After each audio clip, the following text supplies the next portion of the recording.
My name's Dave DeBow, founder of MoneyPartnerFormula.com, and this show is built for everyday real estate investors who are actively doing deals and looking to scale using other people's money. So if you're an active real estate investor and you want to get featured on this show to talk about your own real estate and capital raising experiences, then just go to daveinterviewsyou.com. Now let's get rolling with this episode, and remember to subscribe for daily interview content. Hey folks, welcome back. Are you in the capital raising business for your real estate deals? If so, you're going to want to pay close attention to today's interview because Jill Jensen, who's zooming in from beautiful Utah and getting snowfall already mid-September. My goodness, I thought we had it bad here in Canada, Jill, but that's a little bit worse.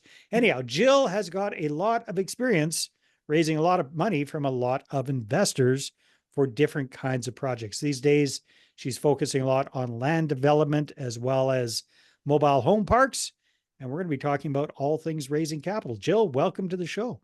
Hi, thanks for having me, Dave. I'm excited to be here. Well, I'm excited to have you. So why don't you give us a big picture overview of what does your real estate business, your real estate investing business, your capital raising business look like today as of mid-September 2024? That is great. It's amazing. I got into real estate close to 2 years ago, and coming from not knowing anyone to where I'm at now is leaps and bounds from where I thought I was. If you don't mind me asking, what did you do prior to real estate, just out of curiosity? Okay, we'll give you the cliff notes. Yeah. I started knocking doors when I was 21, selling pest control. Nice. Yeah. And I did that for 8 years. Wow. I know. That's probably 7.8 years longer than most people last in that business. Yeah. So my former husband and I, we recruited sales reps, built teams, started our own pest control company, hundreds of sales reps nationwide, thousands of customers. Wow. So I've seen how a business can unfold, and also kind of the passive income concept of you retain one customer and they are reoccurring every so many months. So when I stepped away from pest control, I was like, okay, what do wealthy people do with their money? And a lot of them, common denominator I found was real estate. They invest in real estate, and kind of the same concept of, okay, put my money somewhere and every month I could be cash flowing or having what a lot of us refer to as passive income. Right. And so that's kind of where it sparked this idea of, now I want to go down the path of investing my own money. Yeah. Okay. Well, very good. So that sparked the interest. You've been doing this for 2 years. How did you get started in the capital raising side of things? Okay. So a motto that I like to live by is, you're most powerfully positioned to help the person you once were. Okay. And so I was on the search of looking for people who were already investing their money. More on the book, Who Not How. Figure out who's already doing this. Not, I don't want to figure this out. Someone already has. And so I just started networking. I joined different mentorships. I went to different conferences, and I made as many friends as possible. And I was looking for the friends that were smarter and richer than I was. And I wanted to go learn all of their, I don't want to say their mistakes, but their hard lessons, so that I could avoid them going down the path myself. Okay. And then, so connect the dots for me. How did that turn into doing real estate deals and raising capital for real estate deals? Perfect. I joined a mentorship, and it's called Sub 2. And his name is Pace Morby, and he kind of became my mentor individually, one-on-one. And the biggest thing that he taught me was loan to own. Don't lend on a deal if you're not willing to own the worst case scenario. And I was like, okay, if I'm not going to learn how to underwrite, how can I confidently take on a deal? And I went out looking for, like I mentioned before, people who were investing their own money. And then I was like, okay, I'll partner with them if they're willing to put their own money up on the deal. And then the second thing was collateral. Having more collateral than my loan was worth. Mhm. So someone approached me and they're like, okay, I was, they were looking for someone to invest on their fix and flip. And I was like, okay, they need to have some type of other cash flowing asset or property. So if they can't hold up to their paperwork, basically strong paperwork, then Yeah. I would just acquire that property, their track record, who they worked with, um, and things like that. And so my money was always secured by collateral. And Not only the deal that they're working on, but other deals that they already had up and going. exactly. Yeah. And people would ask me, well, I don't have collateral. And I said, unfortunately, I don't know how to underwrite to really know if your deal is solid. Okay. So go partner I'm with out. someone else until you have the collateral. Uh-huh. Okay, so so you started off doing like single family home flip type Yep. financing for, so you were basically a hard money Private money lender for lender. other people, Mm-hmm. private money lender for other people. Cool. Then Yes. how did you transition from that into bigger deals and starting to become a capital raiser yourself instead of a private lender? That's a great question. And so I solved the problem that I had. I got my money making me money. Mm-hmm. I'm a single mom. I don't have a W-2 or 9 to 5. They're at school all day. I'm like, okay, now what am I going to do with my time? Uh-huh. And like I mentioned in the beginning, you're most powerfully positioned to help the person you once were. And so now I'm like, okay, now I'm on a mission to help people that were in my scenario. A lot of them are women who have Mm-hmm. money that are looking to, how can I have my money make me money? Right. So now the people that I've worked with that have borrowed my money, they are also raising more money for deals. So I'm like, hey, look, if I bring money to the table, I want to be a part of it, even if it's not my money. Mm-hmm. And so I've been able to partner on some of those deals. I skipped single family and got into the mobile home park space. And so that partner, I was able to say, hey, you're buying more properties. I'm going to go connect with more people. And I've just gotten on the phone. I get in different Facebook group pages and I just make friends and I ask them 2 questions. I just say, what's your experience in real estate? Well, 3. What's your experience? Yeah. What do you need in your business? And what do you have to offer people? So these are for the partners that are looking to raise capital. Those are the questions you've got for them. Yeah, I'm just anyone because I'm looking for people with deals and people with money. So Okay. I'm just kind of like the connector, but I Right. find my way to be a part of those deals. And so the biggest focus that I've had this last year has been in the mobile home park space. Cool. Cool. Yeah. What do you like?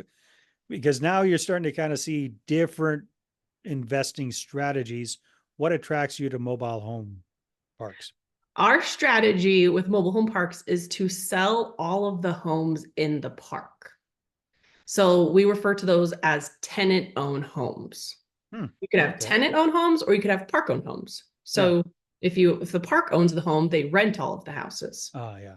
If the tenants own the home, they're just renting the parking stall, The the pad. land, the Yeah. pad. Yeah. And so what that means is we have, let's say, 105 unit park and they own all of their homes. That Yeah. means we don't have to fill it with tenants. We don't have to fix the toilets or the termites, or we're just able to accumulate the cash flow off of each pad. Much more. So Now, I wasn't even aware there were that many parks that they were all rentals. I thought most parks were the other way around, which it was just had rentals. But I guess there are quite a few parks that are yeah, because completely that owned just outright. means less maintenance Yeah. because they take care of their own home. The average Yeah. person stays 14 years. Mm-hmm. And so less turnover, and we're not paying the insurance on the home or the taxes. We're just cash flowing on kind of like a glorified parking lot. Got it. Got it. That And so makes we go sense. in, we're looking for properties, these mom and pop shops. There's around 44,000 mobile home parks in the country. And some of these tired landlords are just Ready ready to for get rid of someone to it. come in, and we're able to just raise the rents, get them to market value, increase the land value by updating amenities, and then let it cash flow or sell it. Interesting. Interesting. Very, very cool. So, Jill, what do you find as a capital raiser that works well for you, and it works well for the deal maker, and it works well for your investors, so that everybody's happy and you're getting compensated fairly? What if you don't mind sharing, what kind of splits or structures do you have to make that happen? That's a really good question. And it comes down to every deal and every person's situation. I am all for having it as a win-win for everyone. Yeah. And there's times that I've raised capital and not even taken money from the potential borrower because I'm trying to get my foot in the door with the right groups, or let me show you that I can bring value to your deals because I see where you guys are going in the future. I'll give an example on a land deal that I recently did, and it was they just needed someone to come in to be on the loan with them. So we're like, we just need someone with good credit. Yeah, co-signer basically. Yeah, someone with $275,000 to put down. Okay. There's a house already on the property. So they're like, we just need to sell the home. They get their down payment plus 15%. Cool. $40,000, 41,000. They were willing to give them a 20% equity when they go to sell the property. And so that was going to be around another $100,000 in about 18 months. Mm-hmm. So what I did was I just negotiated and said, I'll be able to find someone that's okay with 10%. I want the other 10%, but come in as a partner to make sure we're doing it partner legally. Yeah.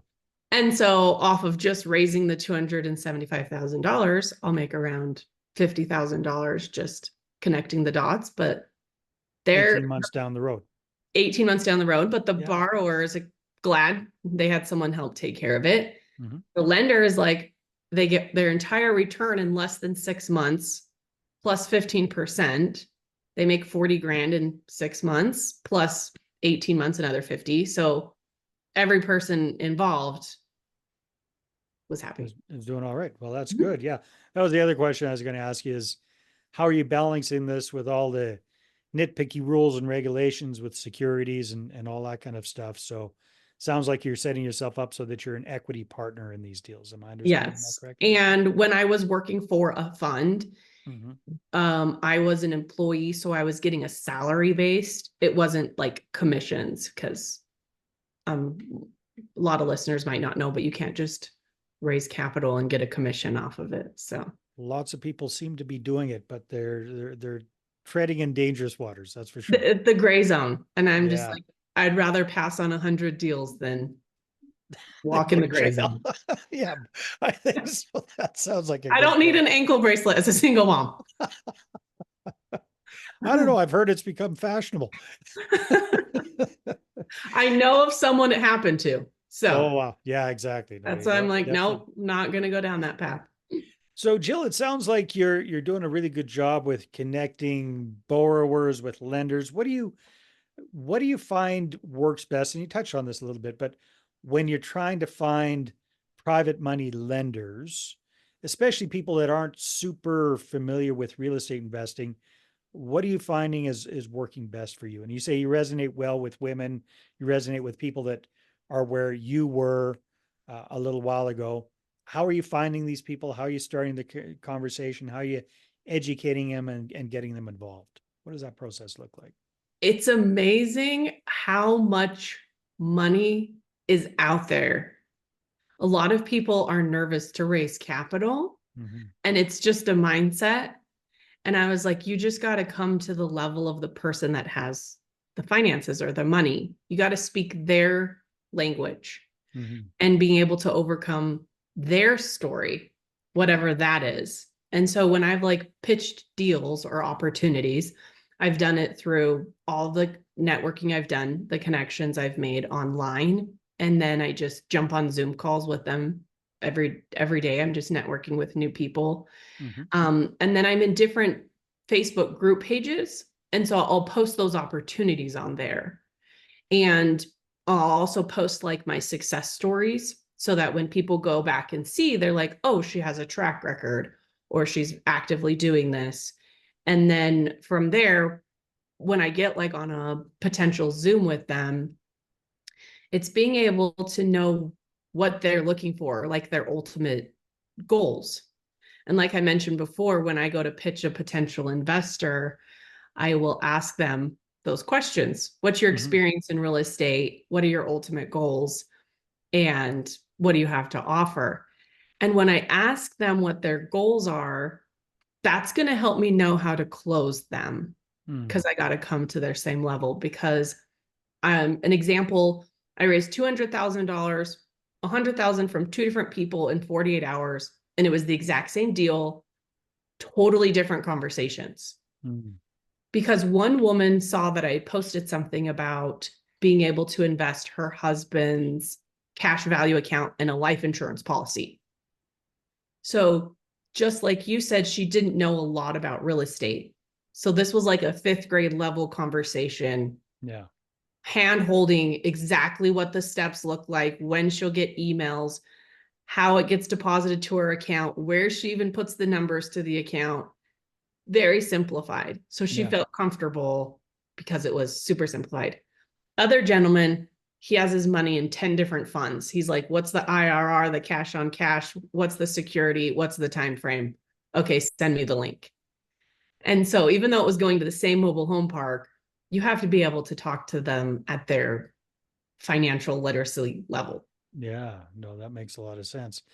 Well, it sounds like you're up to exciting stuff. What are your goals? Where do you see yourself going in the next 12 to 24 months with your real estate investing business and capital? I really resonate with other women who are in a similar position, that see their potential in doing something more, and being able to invest their own funds. So I would love to have a course and a group or a team of women that were able to invest our own money. I want to start my own fund and acquire more mobile home parks. So women in your position, are you talking about professional women? You're talking about self-employed women, business owners? Who's the avatar? Who are you talking about? I'm looking for the women who don't even realize their potential, that might see me or resonate with me and be like, oh, I could do something like that, that they don't realize what they're capable of. Kind of like I was 2 years ago. I didn't know anyone in real estate. And I just want to go find the women who are in similar positions to myself. I had these skills of knocking doors for years. And I'm like, okay, I'm really good at communicating. I'm good at educating people on how to do something I suggest they should do, sales, and just being able to resonate with women on being able to go out and do the same thing. No, that's awesome. Great, Jill. Well, if people want to have resonated with you and want to connect with you, what's the best way for them to do that? You can connect with me, send me a message on IG, on Instagram, and my Instagram, you can look up Jill Jensen, or my tag name is I am a Jillionaire. I like that. Catchy, I know.